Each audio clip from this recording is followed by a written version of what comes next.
Washington, CNN. Some staunch Republican donors and activists are acknowledging for the first time that the inquiry into President Donald Trump's campaign's ties to Russia is making them nervous, though more about the White House than the party-wide fallout. Their suspicion has been heightened, said Bob Vander Plaats, an Iowa evangelical leader and power broker. Russia-related news, he said, seems to be a lot of he said, she said, and this is the first time where it's like, no, this meeting happened, here's the email. They're not rushing to any sort of judgment, but their suspicion is heightened, Vander Plaats said of other conservative activists. His comments came the day after Donald Trump Jr. tweeted images of emails that showed he had arranged a meeting with a Russian lawyer after being offered dirt on Hillary Clinton's campaign. If it's what you say, I love it, the president's son responded in the emails, setting up a meeting with a Russian lawyer that also involved Trump's son-in-law Jared Kushner and campaign chief Paul Manafort. Trump Jr.'s publication of the emails thrust into public view the connections that the White House for months has downplayed or denied. The heightened concerns come with Republicans in a key recruiting stretch as they attempt to capture some of the 10 Democratic-held Senate seats in states Trump won in 2016, and as the GOP attempts to hang on to its House majority amid the most serious Democratic push to unseat that majority in years.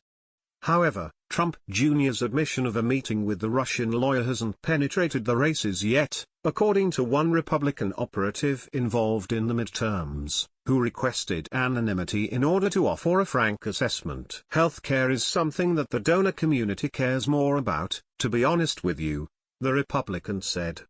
This is something that we've been talking about for a while now, the Russia stuff, and it's not making a dent.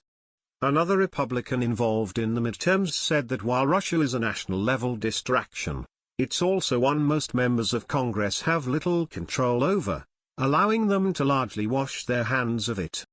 Yes, it's what cable news is obsessed with.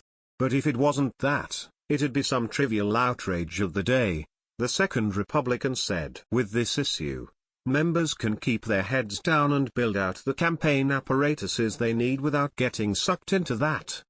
The story of Russia's meddling in the election and Trump's ties to Russia is complicated, cannot be easily distilled into a 30-second ad and doesn't directly impact voters' personal lives the way healthcare does, those Democrats have argued.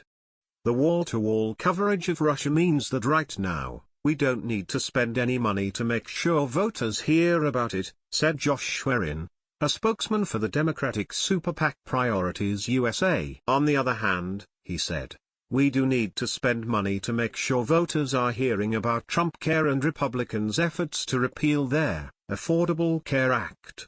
While the Russia situation is getting worse for Trump by the minute, we still believe that today, healthcare is a more potent issue with voters when it comes to their choices in the 2017 and 2018 elections.